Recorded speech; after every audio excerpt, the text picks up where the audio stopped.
like maybe I just plant a bunch of bombs in the core of the planet just in case. Like, Of course. Why not? I'm drawing it up. I got a plan that I'm writing out because I keep a little like medical doctor's journal for my character. Um, and I like sketch like the body modifications and the abominations that I've made. We took one guy's brain out. I put it in a goblin head. Removed the eyes and teeth. It gave him just bone teeth. And yeah, I get that teeth are bone, but these are just like bone shards for teeth. Took the eyes out, replaced them with like cybernetic dragon eyes. His body's just kind of like a canister, but also has like another big third eye on it. He's got 4 arms, 2 humans, 2 Cassanthas, and I don't know what his feet were. I think they were human feet. I don't know. I crit succeeded in making him, and so like he woke up and he was like an android that I like removed his brain from, and he was like, "What's happened to me?" And I just gave him a shotgun and told him, "Go to the front lines of the battle. There you go. Get the fuck out of here." Last we saw, he's actually like leading a resistance or something. Our Nice. campaign's great. It's a TV show. And the best way I've heard it described by the players is that it's always sunny in Philadelphia in space. And I essentially play Danny DeVito. Are you? Because my character's name is Zeke, and my voice for him is just, yeah, this is what we're gonna do. I'm just gonna take these body parts here and just throw them in the back of the truck. And then people are like, what are you gonna do with the body parts? Science, research, like, who cares? Shut up. Are y'all playing StarFinder? Yeah, we're playing StarFinder. Nice. So we're nerded up, and that was Is that Stefen. all going live? Okay, Yeah, all that right. was Not all all going. of it. Not all of it, but a lot of it, especially the you keeping the medical journal and the horrors you've created part. I swear to God, Stefen's not creating human abominations in his basement at his house. He was talking about playing StarFinder in his D&D campaign. I wish that everybody. I wish that everybody could have heard like the first 2 minutes of him talking about that, but I couldn't get it live in time. And then I was so antsy to get us live while he was talking that like I screwed everything up and didn't transition into the scene the right way. I went to the wrong scene first, and I forgot to turn all of the volume on. But at least we got a little bit of the tidbit. Thanks for watching us, everybody. We're nerded up. Obviously, it's been a few weeks since we've gone. We had Thanksgiving, and I was gone for a week to Disney World. It was one of the most incredible weeks of my life. Stefen has talked about Disney World so much. I had never been before. My kids had never been before. I got to share their first time with my first time. And when I walked into Magic Kingdom, it was like I was 8 years old again. It was absolutely incredible. And now I know why Stefen has talked about, why you've talked about, like, it's an addicting experience going to Disney World, because it really, really is. Like, if I lived anywhere close, I would never have any money because it would all go towards Disney. The one downfall, though, is when you go to Disney and you have a meal plan, you get spoiled with eating stuff all the time. And when you come back, you realize that it's not all prepaid for, and you can't just walk up to somebody and scan a wristband and get a churro. So I had to come back to reality. But between that, and then I got sick this last week. We were going to try to do a show. I don't want to be too graphic, but I was literally diarrheaing all over the place. It's pretty graphic. I was like, you didn't have to say that. it was. I mean, it was explosive. It was disgusting. It was painful. Things are still raw. It was the consistency of spackle. So it was real bad for a while. It was real touch and go. Good job not being explicit. Yeah. I didn't say any bad words. I was just talking about how, like, when you leave milk out and mix it with concrete for a while, that's the consistency that my explosive diarrhea was. If it wasn't completely liquid altogether. But we're all good. We're all healthy. We're all back, and we've got a little bit of time, a couple of weeks before Christmas hits. And so we wanted to do a show for you guys. And tonight I want to jump into a couple of things, like a couple of little news tidbits before we get into our big topic. Our big topic, we're going to talk about Destiny 2's new Season of the Dawn, that's coming this week. It's the updates. Well, as we're doing this show, the update is tomorrow, correct, Stefen? Yeah. Okay, so, but if you're watching this on YouTube later, Obviously, it was today or yesterday or last week. But whenever you're watching this, just know Season of the Dawn, we're going to talk about that. And even more so in depth with that, I want to talk about people's reactions to Season of the Dawn, because I have tried to be as understanding as I can be, and for the most part, I am on the side of the gaming community, but I'm starting to get a little annoyed with the gaming community as a whole right now, and I want to talk about that. But we'll do an intro, talk about a couple of things that we've seen over the last few days. And the first one is the trailer for Free Guy. It's a new movie coming out with Ryan Reynolds. It's a movie, if you haven't seen the trailer, wait until after you get done watching this show or watching this VOD or wherever you're watching this. After you get done with this, or if you want to pause it, go watch the trailer, then come back. I'm going to give everybody a chance to go watch the trailer. So pause us real fast. And now that you've seen the trailer, you can understand what we're talking about. But Free Guy is a movie about an NPC in a GTA-type video game that realizes he's an NPC and decides to fight back in very Ryan Reynolds-y ways. I was literally talking about this concept the other day with one of our friends, Sap, at work, talking about like the perspective of NPCs in games and how fun it would be to start a blog about the perspective of NPCs in a variety of different video games. And so I saw this movie came out, the trailer for this movie come out, and I think it looks like a lot of fun. I think it looks like a lot of fun, but it looks like one of those movies that not a lot of people are going to like. I like bad things. I love bad movies. But it's Ryan Reynolds. It can't be too terrible, right? Well, Green Lantern. So, Brett, you watched the trailer last night too, after I was kind of putting some stuff like in our rundown. Are you excited about this? Do you think this looks cool? Do you think this looks interesting? Or do you think it's just going to be a massive pile of crap? I think it looks good. I mean, I don't think it's going to be like an all-time great movie, but it's going to be entertaining as hell. From what I saw, they actually know what they're talking about, like for NPCs within video games, how they just keep doing the same thing no matter what chaos is going on around them for the most part, and they just take it and see them again the next day and do the same thing over and over. He's just really, really tired. He's so sleepy. Stefen, have you seen the trailer for it real fast? Or have you seen Have you seen the trailer for it? What do you think about it? It looks like a lot of fun. I like the premise, NPC character gone rogue, and it works in the sense of the game is essentially like Grand Theft Auto, what it looks like. And it's now, I mean, really at the end of the day, Grand Theft Auto does not have any good guys in it. And so we're trying to turn the NPC into like the hero character, which is neat.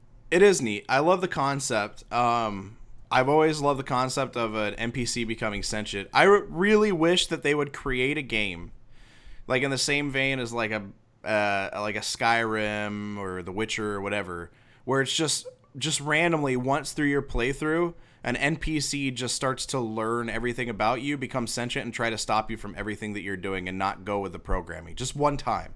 At one random moment. And if you die, you lose the game and you have to start your character all over again. Like, it's like you have to stop this NPC from being the hero. But I think the movie looks really interesting. It's Ryan Reynolds, so we know it's going to be funny. The Ryan Reynolds Aviation Gin, his liquor company that he has, the commercial that he did with the chick from the Peloton ad that everybody blew up about was absolutely hilarious. Ryan Reynolds, I'm pretty sure, is one of the very few people that I would classify as a comedic genius. He's really, really high up there. So I'm pretty excited about most everything that he does. I think the movie will be pretty good up until the end. The end is where you're going to mess it up the most, because you're either going to try to have him like magically get out of the video game or something stupid like that, and you're just like, no, that's Tron. I don't think that's what's gonna happen. Right, I don't think so. I hope he goes. But that's where they mostly could screw it up. I hope it goes back to a new day, and he just starts over and goes back to being a random regular NPC, and everything that he did was pointless. See, what's gonna happen is that female character that's teaching him is gonna become some sort of love interest in some sort of way. I don't know if she's another NPC. I think she's a player. If she's a player, yeah, which is strange. Mm-hmm. But there's going to be some sort of romance there. He might try to escape the game, or they might go Wreck-It Ralph style, and he starts hopping to other games, which would be like the sequels. Yeah. Yeah, that's. I mean, like, just he ends up in Skyrim dressed as like a banker. You're right. Yeah. We're already That'd be talking pretty about nice. this movie having sequels. My God. It'd be Ryan funny Reynolds will probably have a sequel. if he falls in love with the player character, but it just ends up being like a 45-year-old guy who's actually a banker in real life, playing a female character, and then he gets super disappointed and he goes back into his video game world. Yeah, it's gonna be fun. The other piece of news that I wanted to talk about is the Dr. Disrespect TV show. So Dr. Disrespect signed a TV show with, I can't remember the name of the media. It's Skybound, I think Skybound Entertainment, the creators of The Walking Dead. He signed a deal to do a TV show based off of the character that he has created on his streaming. I was talking about this with people whenever we first read this news. Literally nobody can do what Dr. Disrespect has done. Like him or hate him, I'm really intrigued by what he's done to market himself as a character, as like a WWE style character. Now, all streamers are characters in a way. They're all different, like either heightened versions of themselves or slightly different versions of themselves, or like ninja fake versions of themselves. But Dr. Disrespect literally went out and created a whole new person with a new persona, a new personality, and a whole backstory like a WWE type of character. And it intrigues me. And people love him, they hate him, and they watch him because of both of those reasons. Because they love him, because they hate him. They hate him, and then they learn to love him because they start watching him. But I don't see a friggin' TV show working. Not at large scale. Like, it feels like, to me, it feels like almost a Lonely Island 2019-esque type of thing to happen. But The Lonely Island was different. The Lonely Island was actually, they were producing legitimate... Well, I don't want to say Dr. Disrespect isn't producing legitimate content. But they were producing content that could be easily turned into a movie or a TV show. Things like Hot Rod and some of the other stuff that they've done, right? But, streaming is still... Although it's wildly popular and he has millions of people following him, streaming is still super niche. His character works within the world that he's created on Twitch. But I don't know how that works when you start to script it and you start to try to build other characters and storylines around it. It works because there are small little tidbits of content that he has created that can play within the segments of him streaming. It's stuff that he can play for his fans. It's kind of fun. Some of them take a little bit longer. He has like dancing things. He has fun 80s videos that show people, like he has incredible people that are editing videos for him, by the way. I think some of the video editing is really, really good and it's really well done. But I just don't see this working at large scale on the TV. And the problem is, I don't think that this is going to be the last streamer that TV companies go after to try to create a TV show. I could see them doing more of this, and it's going to be a little bit annoying. And I am wholeheartedly convinced that they're all going to fail. But I don't know what you guys think about Dr. Disrespect getting a TV show. Brett? All I can picture is the old Super Mario Brothers cartoon where it had like the live action intro of the two guys that were just completely ridiculous because like there's some sort of animation thing in the contract that they're writing up. Yeah. They don't know how much animation, but I'm just picturing him at the beginning of the TV show just being Dr. Disrespect in real life for like 2 minutes, yelling about something, and then it going into like a cartoon version of just like complete chaos. That would it only works with Captain Lou Albano. Like, you have to have him again. Raise him from he played Mario in that show. So you just raise him from the dead. Right. And then you just have him like do the Dr. Disrespect show. Actually, he would probably make a good Dr. Disrespect. He's a great actor. Yeah, he'd be a better Dr. Disrespect than the actual Dr. Disrespect. But the first thing, of course, right on cue, whenever I brought up to Brett that Dr. Disrespect was getting a TV show, the first thing he said is he going to cheat on his wife at the show? And this is just like instantly, I could have literally scripted it out that was going to be the first thing that Brett was going to say. Sure. Yeah. I then somebody else, I brought it up to them and they were like, "Oh, are we going to get lots of scenes of him in the bathroom?" And it's just, I don't know. Stefen, what do you think? What do you think about a Dr. Disrespect TV show? Can it work? So, it can work, but it won't work well. It'll probably be like a really bad like B sci-fi show Which, to be fair, I do really enjoy some B sci-fi shows like and by sci-fi I mean the channel The actual Stiffy. channel, If you yeah. if you watch the channel Stiffy, it's a great channel. They could do it along the lines of some of the plot lines that he's kind of done for his character, where like he's turned his wife into like some sort of assassin and whatnot. So like you take the character, but you don't take it for what it is right now, which is just like a Twitch streamer. You go full blown like machismo assassin, kind of like 80s vibe it. Right. There was that tongue-in-cheek show about like an 80s group of like it was on Netflix for the longest time. I can't remember the name of it, but it doesn't quite matter. So you just take it along that lines, like a really American James Bond. And by American James Bond, I mean like just like He loves dirty cheeseburgers and blondes. Yeah, Yeah, right. I think it's He's more of full an American himself. Austin Powers almost, but Sure, yeah, sure. So something along those lines could be kind of fun, and he plays that character already, so it could work well. And you just kind of cast around him. I think the big thing is like it's gonna be casting and casting people that are just way more entertaining than he is. Yeah, and writing. Because his Writing his is gonna be shtick doesn't go massive. very far. No, it doesn't. It doesn't. It's but it like I said, it's good to keep the interest of the people that he streams for in the random spurts that he has. But people mostly watch so they can get the random rage quits whenever he doesn't like a game, or so they can get him yelling at people, being mad that they didn't get a shout out, and then saying, "But you only donated $2. Why would I give you a shout out?" They watch for those moments like that are really cringeworthy to like to a lot of people, but he's polarizing, and so that's one of the biggest reasons why people watch him. And the character is really, really intriguing, but as a TV show, I just don't see it happening. I don't like I could write this show right now. yeah. write it right now. So go ahead, Brett. I was just gonna say, but like the way it's gonna work is he's gonna still want to stream, Mm-hmm. and so he's not gonna be able to control this TV show anywhere near as much as he thinks. So it might come out completely different. That's true. But it's probably good that he doesn't do that, because I don't think he has like this overarching like plot line set up for anything. Like he needs a good showrunner to actually like if he wants it to succeed.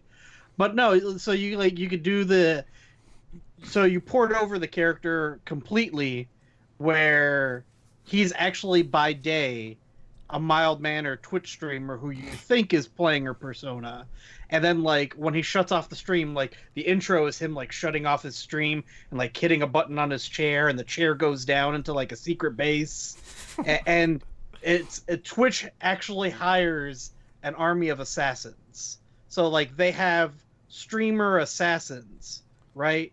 So you can do cameos from other streamers like Ninja or whoever you want to do, which will play into sort of the stuff that he enjoys, and on rivalries. The so attack like by Mixer, or something like that, right?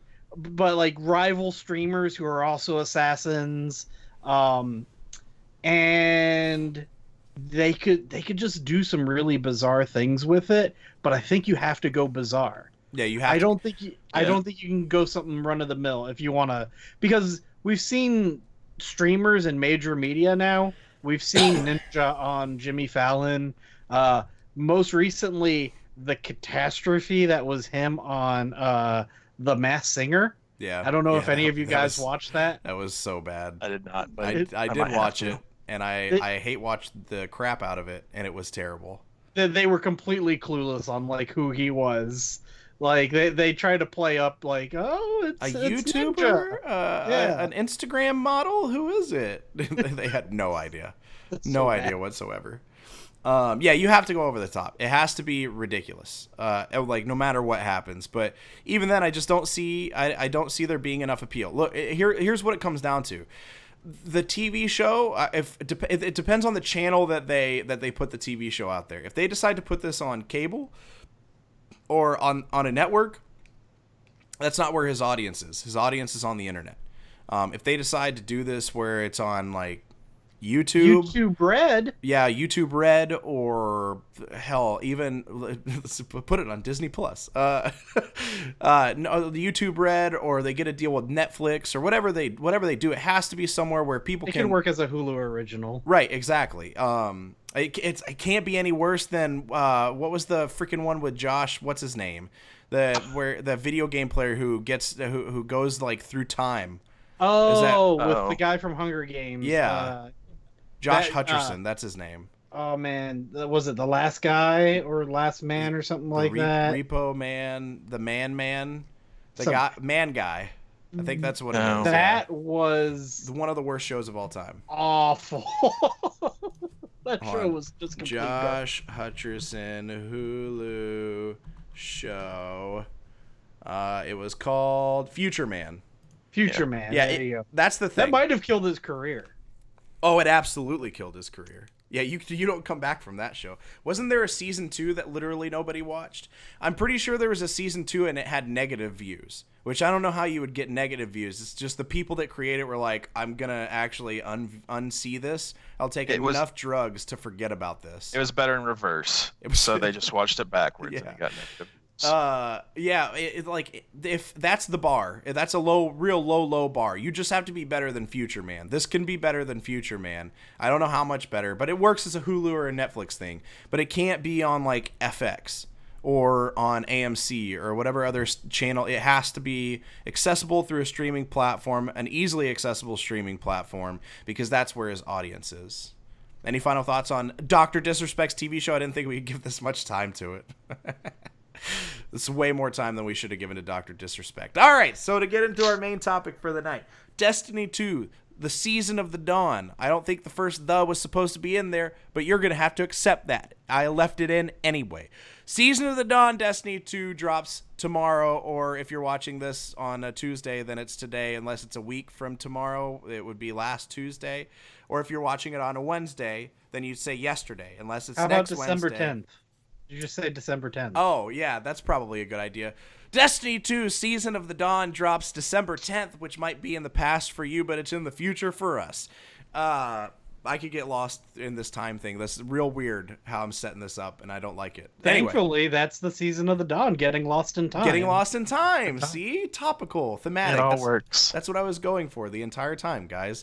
The Season of the Dawn, Saint 14 is back, number 1, first and foremost, which is pretty cool.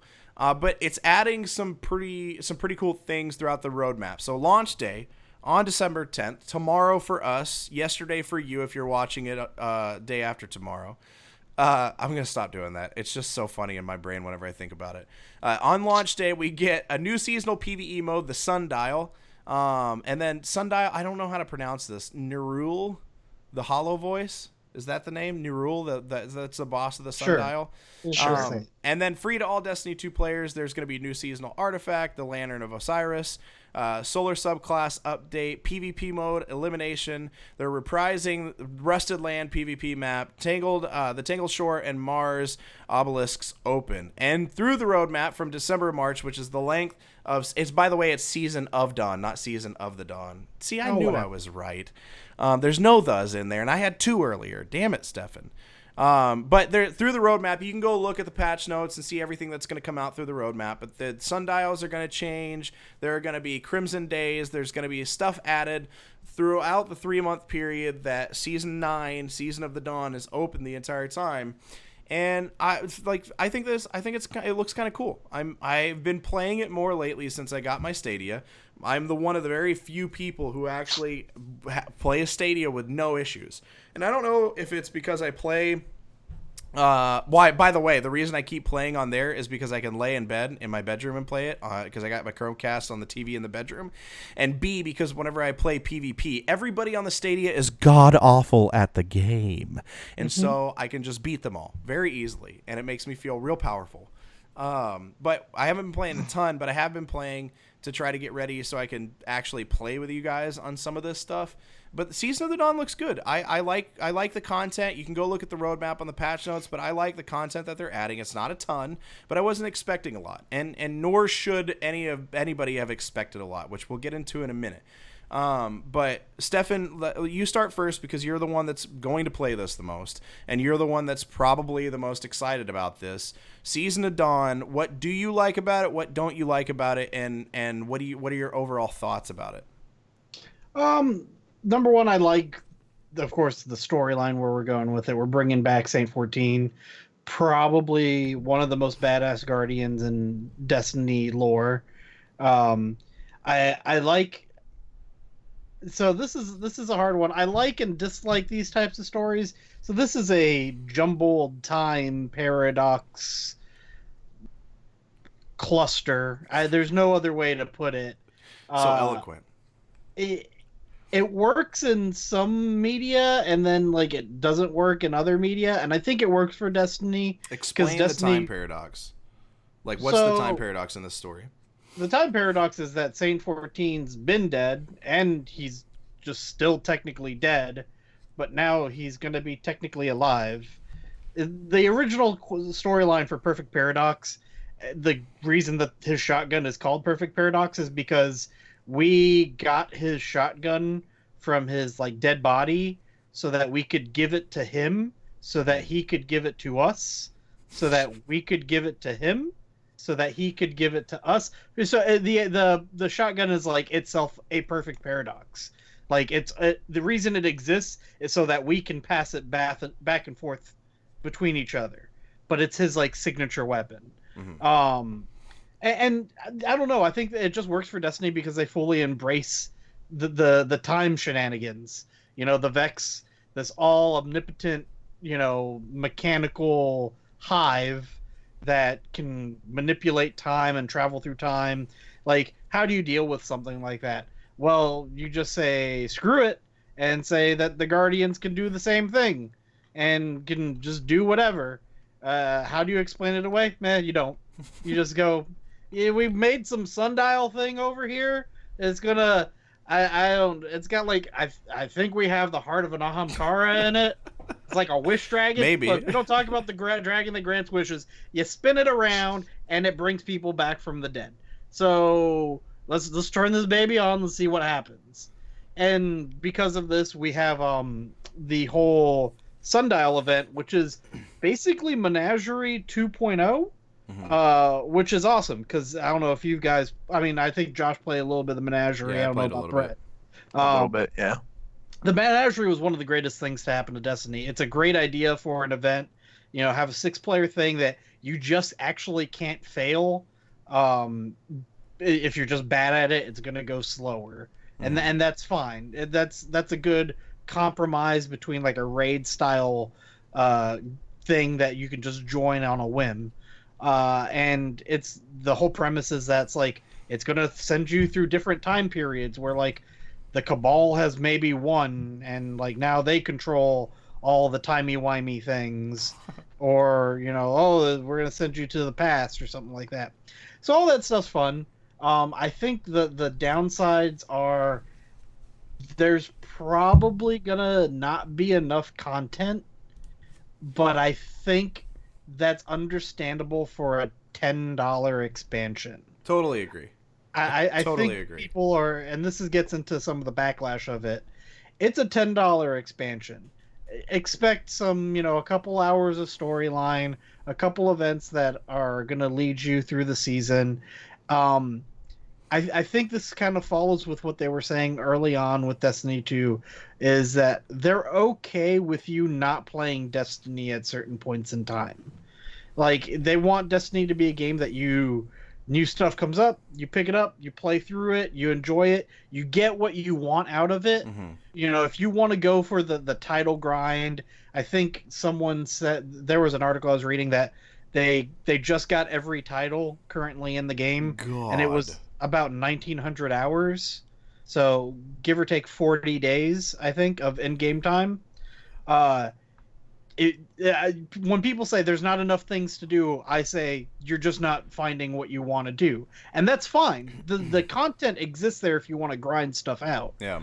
So I don't know. That's kind of my takeaway on that. I've said this for a while now, and I'm. It's hard to view Destiny it's hard to view any game like that, except for single player RPGs.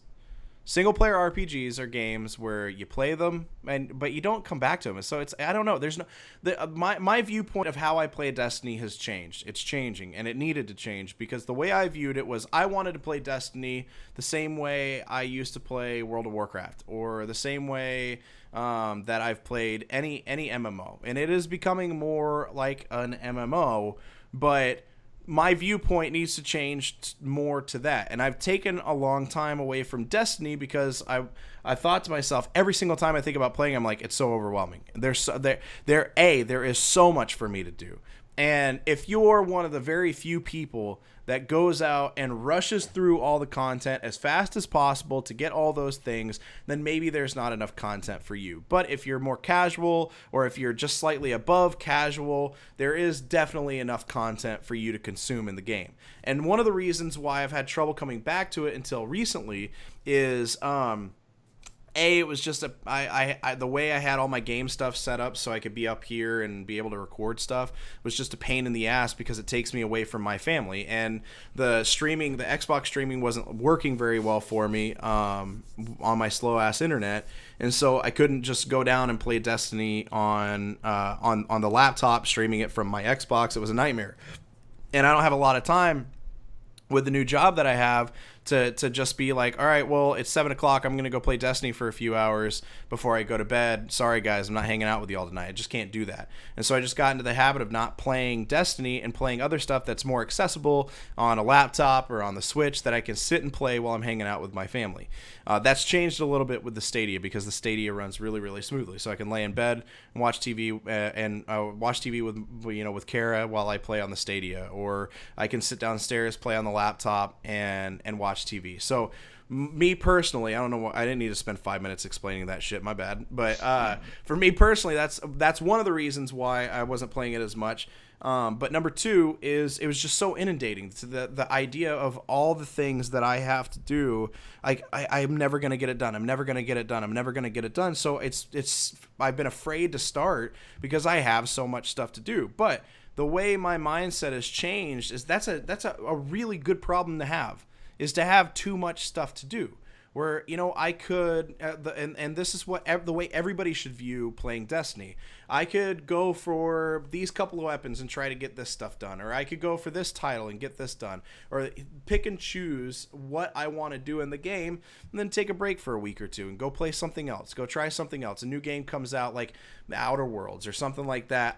Or like Fallen Order, go play that, then come back to Destiny. That's the beauty of this game, and I think you're absolutely right that that's how they want people to play it, is consume it in bursts, and then take a break, go play something else, but come back to it. They want to have enough content, and they want to come out with just enough to make you want to come back every once in a while and play it. Just to remind you, hey, we're here, we got some stuff, you can come do it, and you're like, oh yeah, this is fun.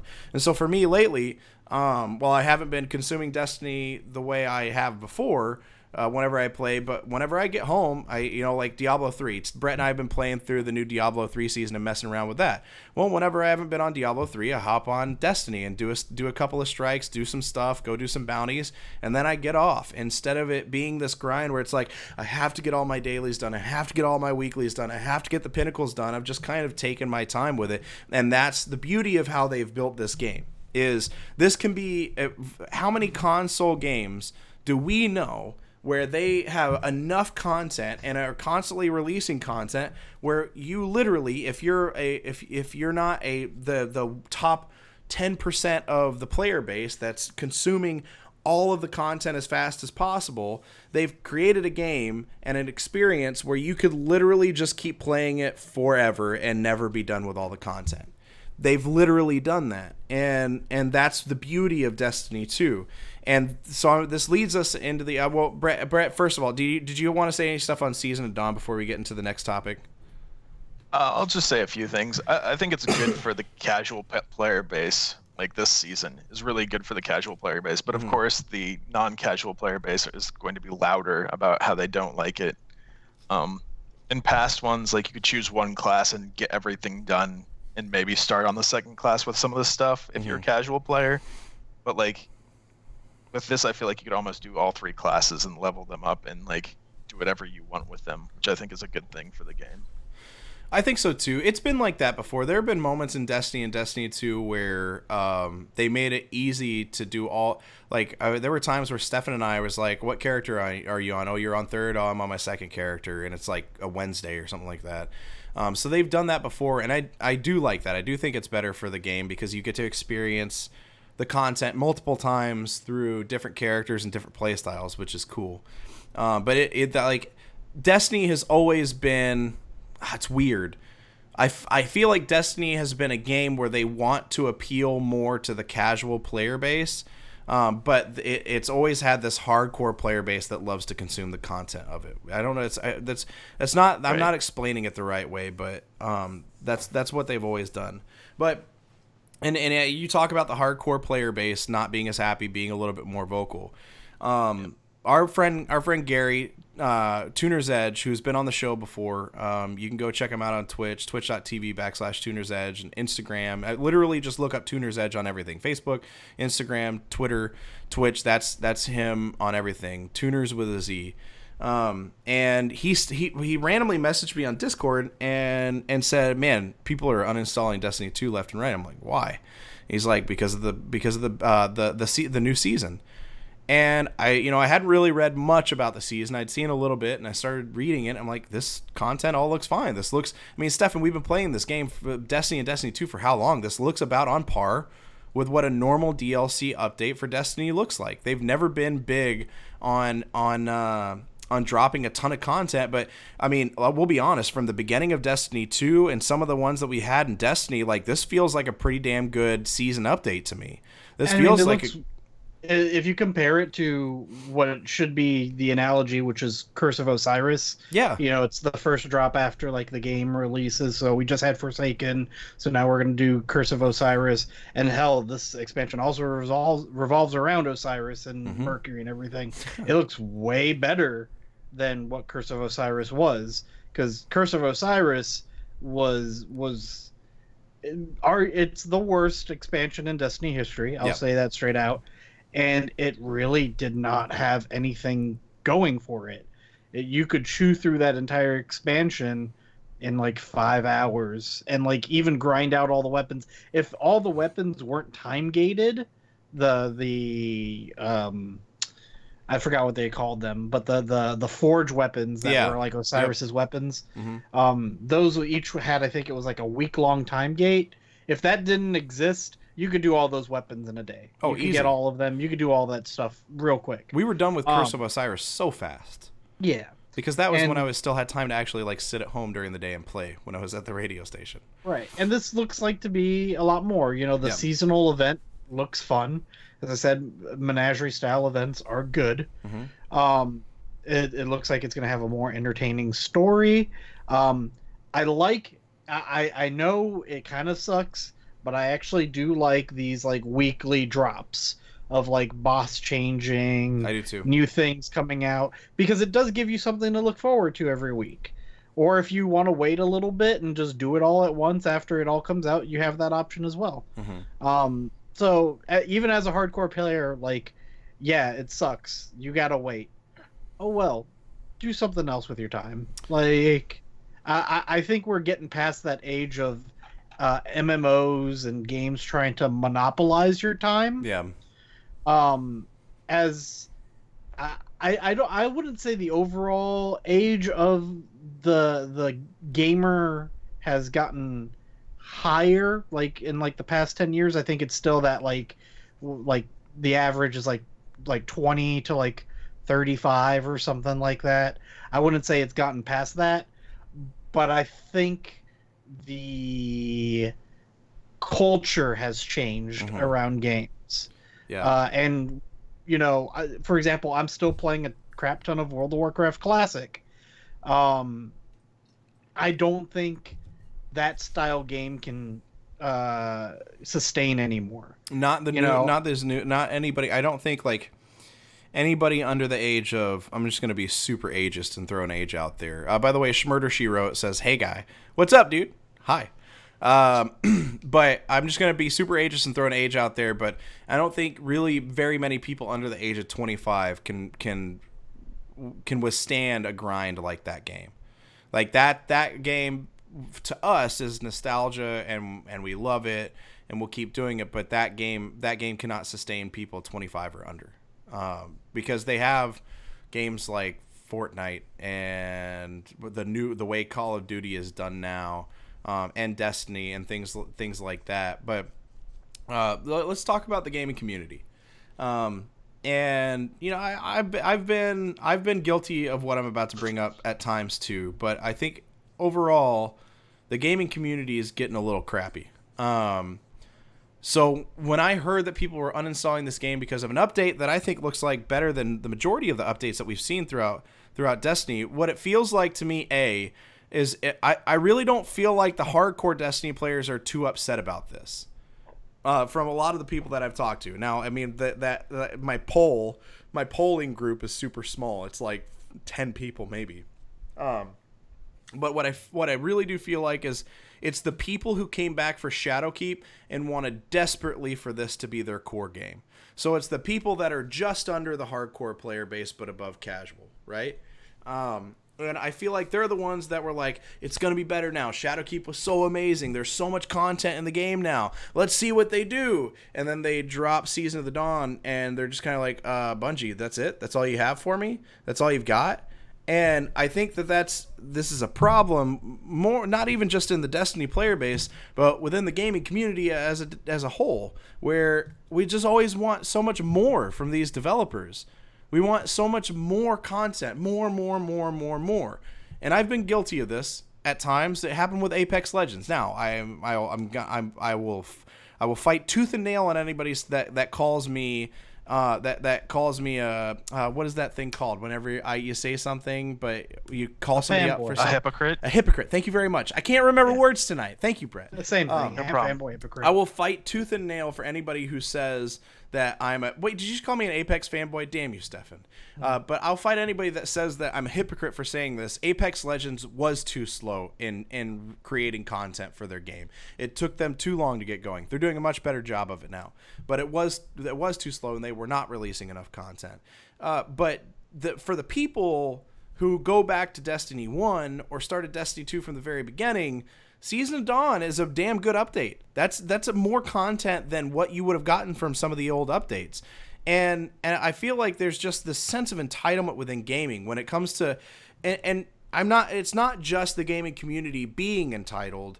I think a lot of it has to do with publishers and developers also tending for a lot of the times to create unfinished products and create games, and it's taken the game community in this super defensive mode where everybody is always like, where's our content? Where's our content? But this is one of the misdirected ones. Sometimes it's misguided, and I think it's created it's created this weird monster beast within the gaming community where we have all become a little bit too entitled over stuff because we've been put in this mode of being defensive about needing more content from these games, needing more content from these developers and these publishers. We're attacking every single IP when we feel like they don't give us enough content, when we don't feel like we don't get what we deserve, and that's just not how we should view this. Destiny has done, Bungie especially with Destiny 2, has done a lot to fix the game. They've added so much more content than what they had at release and even slightly after release. Since they broke away from Activision Blizzard, they've done nothing but give us content. But it takes time to develop that. It takes money to develop that. They can't just have Shadowkeep-esque updates and expansions every 3 months. That's not realistic. That's not doable. I mean, Fortnite doesn't come out with their new seasons and their chapter 2s every 3 months. They have to take they release a little bit of content, some extra game modes, and then like every 6 months or 8 months or however long it is, then they'll do something new. Apex Legends is doing the same thing. And that's the model now. The model of seasons and games is you have some fun seasons for one season is cool for 3 months, another season is cool for 3 months, and then you have a big release. Then you have 6 months of pretty moderate release content, and then you drop a lot of stuff because the developers have had enough time to create those things. But they have to have time to create. It wasn't that long ago that we found out about Shadowkeep. And then we finally get Shadowkeep. When did Shadowkeep drop? It dropped in August, didn't it? Was 3 months ago, was right? it? Yeah. So yeah, 3 months. So September. So Shadowkeep dropped in September, and it was a ton of content. And it added a lot of stuff, and now people are pissed because we don't get another Shadowkeep-esque drop. It's annoying. It's obnoxious. Like this whole sense of entitlement is ridiculous. Like if you want to go fight Ubisoft because they released an Assassin's Creed game where you have to buy 43 DLCs and you can't really beat stuff unless you buy the weapons that they make you pay for with actual money, then go attack that. That's fine. Or if you want to go play like a Bethesda game, it's a mobile game and you had to pay $60 for it. I don't know why you'd pay $60 for a mobile game. Bad example. But you go play a Bethesda game like Fallout 76. Let's use that as an example. You play it and you start it and it's completely unfinished and it's a pile of mess with bugs and glitches all over the place. Get mad about that. Like, get mad about things that you should actually get mad about. But whenever you pay, like Stefen said, $10 for a DLC that has a pretty decent amount of content comparably to other things that cost $10 and to other updates to the game, you can't get mad that they're not giving you all the content that you want. Like, that's just not how it works. And it's never gonna work like that. So I get the impulse to want to complain about not enough content and wanting to see more from a game that you love. Totally understand that. Totally get that. But direct it in the right areas. But to Bungie and Destiny 2, who everybody was praising 3 months ago for the content and the roadmap that they laid out, you can't get mad at them now 3 months later when you were 3 months ago, you're like, oh, this roadmap looks great. And now they're just following exactly along that path that they laid out for you that you love so much. And you're pissed 3 months later because you went out and played 40 hours a week of this game that you love and they love to create for you, but it's their fault that you played it too quickly. And they have to make up the difference for you when there's a ton of casual players out there that haven't even experienced half of the content that's in the game. It's just frustrating. I'm just frustrated. And so, like, do you guys think that there's and the guy, everybody watching, whether you're watching right now on Twitch, whether you're watching on YouTube, thank you so much for watching us, by the way. We are Nerded Up. You follow us on Facebook.com/NerdedUpPod, at Nerded Up on Twitter, and Nerded Up on YouTube. But do you guys think that there's a sense of entitlement in the gaming community? Because I think there is, and I feel like the community has come by it honestly for the most part, but now it's starting to become toxic and it's starting to be directed in the wrong ways. I think you're right. Especially for like a $10 DLC, like you were saying. Like, I don't understand, like, if this is the place you're gonna be like, nope, I'm done with this game for like $10. Like, that makes no sense to me. There are many other places where you could have dropped the game and been like, no, let's not do this anymore. But like, that's the thing. It's $10 and you're getting a whole new game mode. Even if it's just, I know, I get it might be regurgitated and reskinned content, and the Sundial is supposed to be a new type of menagerie, but at least it's not it's not exactly the menagerie. It's been changed. Yeah. It's different. It's something new, and you're literally getting a new game mode, and people are complaining about it.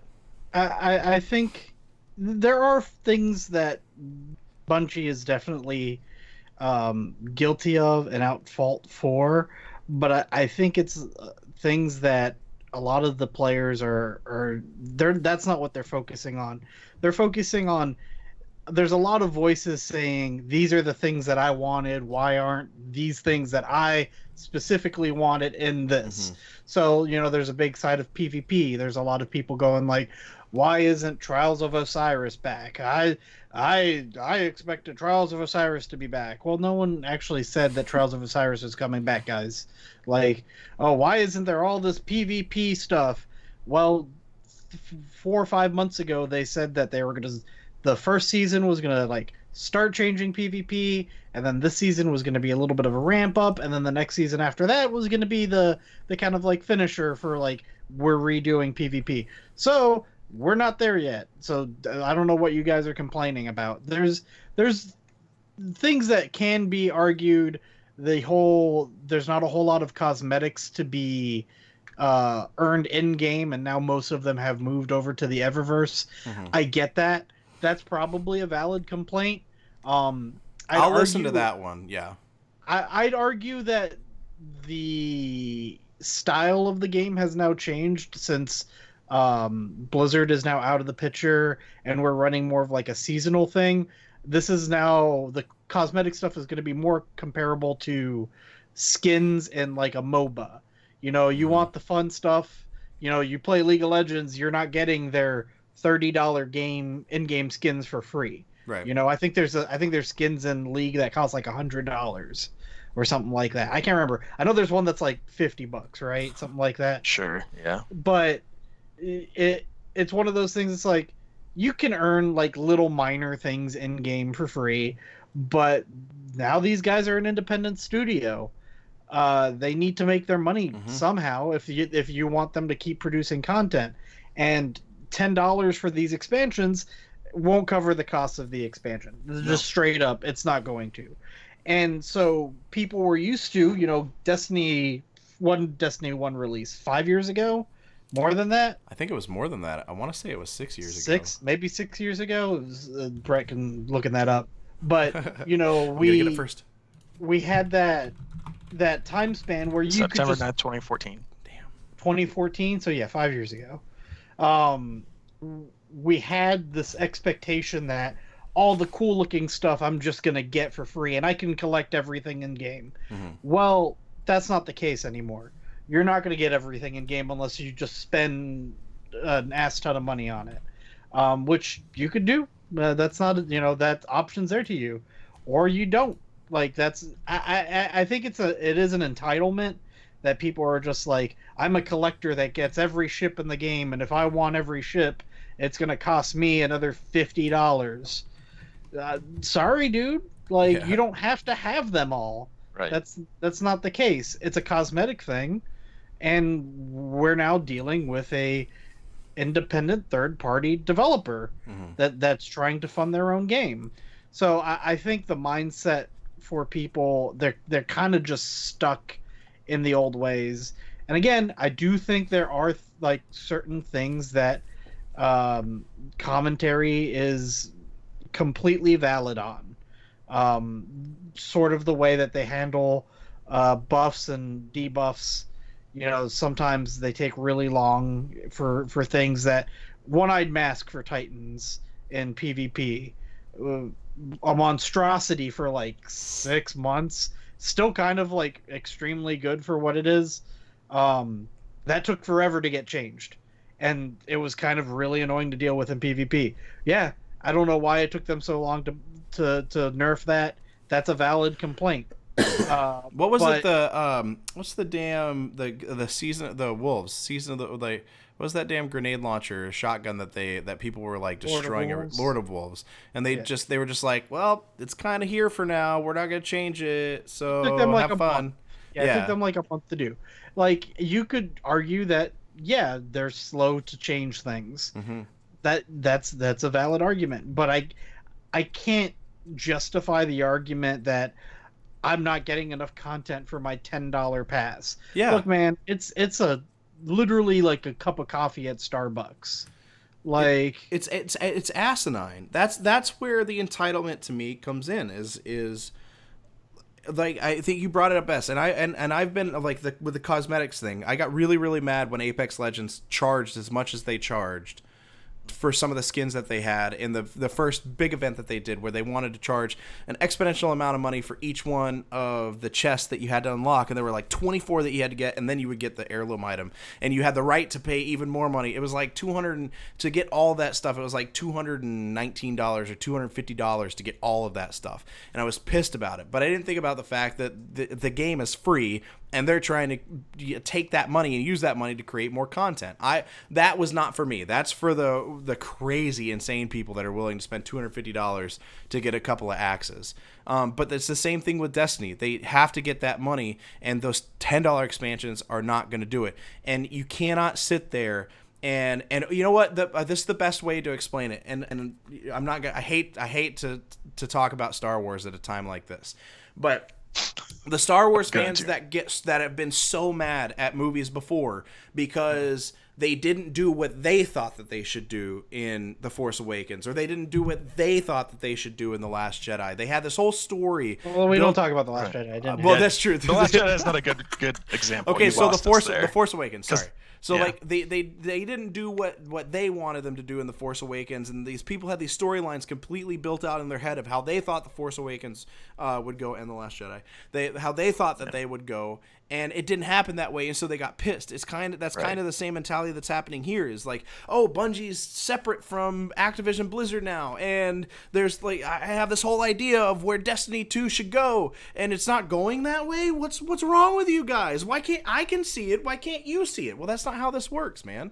It's not up to you. It's up to them to create the content, and you can hope, like you can voice your opinion, but they're never going to create content just because you want it. That's not how it works. Right. I think it'll be good for the game in the end, though. What do you think will be good for the game? The players that are dropping out. Like if this is what you're going to drop out over, I'd be fine with it if I was. I think that's exaggerated because I think it's still one of the number one games played on Steam. It was only, I think, dethroned from number one real recently by something that just came out on like a whim. But it was like up there with concurrent players.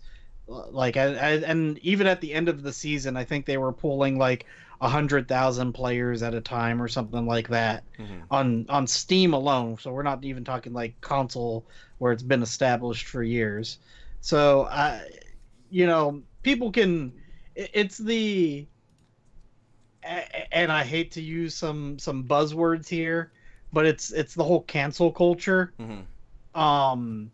It's now I don't like this, so I'm gonna stop doing it, and everyone else should do it too. And if no one else does it, then they'll go out of business, and they shouldn't do things anymore. That boycott culture. Let me burn all of these shirts that I already bought from you, you jerks. Take that. You already have my money, but I'm burning it anyway instead of giving it away to people who need it. Awesome. And not to knock cancel culture too much, because I do think it works and is justified in certain situations. And it also opens up so much more room at Starbucks.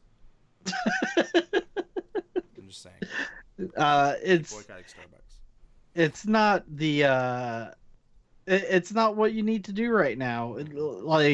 If you want to direct the cancel culture somewhere, this is not the game or the studio to do it to. There's, I think, much better targets and games to go after. Everything Activision Blizzard for the most part. But yeah, also, wait for Overwatch 2 to come out, and then you will have something that you can just completely complain about paying $120 for now. Yeah, dude, you want to talk about regurgitated content and not adding content. Wait until everybody pays $60 for Overwatch 2 when they can still consume pretty much all the same content on the regular Overwatch. What a nightmare. But yeah, that's a perfect example of a better target to go after. Although I am more excited for Diablo 4 now that we've been playing more of Season 19 of Diablo 3. Real quick, they made Whirlwind Barbarian fun for the first time in forever. I literally just tornado spin everything to death, and it's so incredible. I don't even have to press buttons. I literally just hold down my right mouse button and kind of what I've been doing so Brett and I have been running Greaterus, and when I do it, I'm literally laying on my couch, watching my laptop from the side, holding my mouse, and just clicking down like that, and just watching the mini-map while I watch a TV show. That's how mindless it is running the Whirlwind Barbarian, and it's absolutely incredible. I love it. I love it so much. I just run behind him. Yeah, he runs behind me, and I try to go kill all the trash before it kills him. But yeah, so I don't know. I'm frustrated by the entitlement. I get it. I do think it does help for the most part. It's something that we need. I guess entitlement's the wrong way. It's an entitled type of feeling, but it's more outrage. I'm mad at the outrage, and the outrage needs to be directed and channeled at better targets, like Stefen said. It needs to go to other game companies that continue to poop all over our hopes and dreams and create nonsense while they're promising us the world.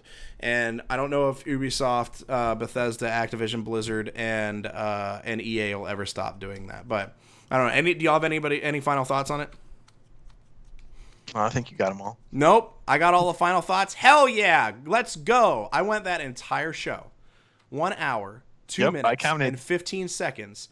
I didn't say the F word a single time. In fact, I think I only said words such as damn and hell. I didn't say SHIT. I dropped a couple HE double hockey sticks, but I did not say the F word or the S word or the C word or anything. I talked about my loose bowel movements, but that's fine. That's not curse words. Family friendly and wholesome.